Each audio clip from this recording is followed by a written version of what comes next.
आहे उत्तर भारतीय विकास सेनेचे अध्यक्ष सुनील शुक्ला म्हणून या पंतांनी आपल्या पोस्टमध्ये सांगितलं की मुंबईची जे मतदार आहेत 2,10,00,000 आहेत, त्यामध्ये 1 कोटी जे मतदार आहेत ते उत्तर भारतीय आहेत आणि 1 कोटी मराठी माणूस आहे आणि 10,00,000 परप्रांतीय आहेत आणि मराठी माणूस हा 5 पक्षामध्ये विखुरलेला आहे।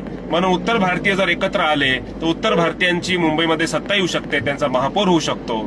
मराठी समाज जो है वो बटा है 5 पार्टियों में।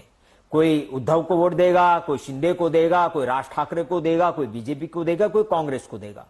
लेकिन उत्तर भारतीय यहां पर पीड़ित है, वंचित है और इस समय का आगमन हुआ है कि उत्तर भारतीयों को साथ में आना है, क्योंकि उत्तर भारतीय को ही मारा जा रहा है। अगर उत्तर भारतीय विकास सेना एक विकल्प बनके खड़ी है, हम हमारे उत्तर भारतीय प्रत्याशी को अगर खड़ा करते हैं, चुनाव लड़ाते हैं और उनको वोट देते हैं, आप पकड़ लीजिए 30%, 10 में से अगर 3 लोग भी वोट देते हैं, आपका महानगर पालिका का मेयर होगा। हे महाराष्ट्रातल्या मराठी माणसाला एक आव्हान आहे।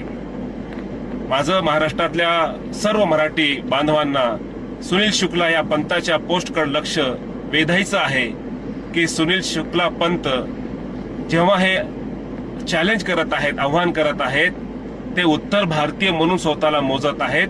मुंबईमध्ये मुस्लिम सुद्धा उत्तर भारतीय आहेत, मुंबईमध्ये ब्राह्मण सुद्धा आहेत, परंतु ते सर्वांना उत्तर भारतीय म्हणून संख्येमध्ये मोजत आहेत की आपण सर्व उत्तर भारतीय आहोत आणि सांगत आहेत की मराठी माणूस वेगवेगळ्या पक्षामध्ये विभागलेला आहे, जाती धर्मामध्ये विभागलेला आहे।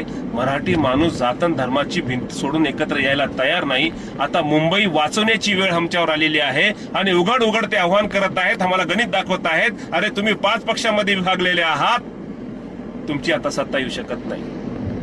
आम्ही उत्तर भारतीय म्हणून एकत्र येणार आणि मुंबईमध्ये आमचा महापौर करणार आहोत। आता याचं उत्तर मराठी माणसानं अंतर्मनामध्ये प्रश्न करून की खरंच आम्ही 5 पक्षामध्ये विभागलेलो आहोत आणि याचा फायदा उत्तर भारतीय घेऊन जर मुंबईवर कब्जा करणार असतील तर आज आम्हाला मुंबईमध्ये किरायाने घर मिळत नाही, उद्या आम्हाला CST स्टेशनवर सुद्धा थांबायची परवानगी उत्तर भारतीयांना मागावी लागेल। याचा आपण विचार करावा आणि मुंबईमध्ये मराठी माणसाला वाचवण्यासाठी, मुंबई वाचवण्यासाठी सर्व जाती धर्माच्या लोकांनी मराठी माणूस म्हणून एकत्र यावं, हीच एवढीच विनंती। जय महाराष्ट्र।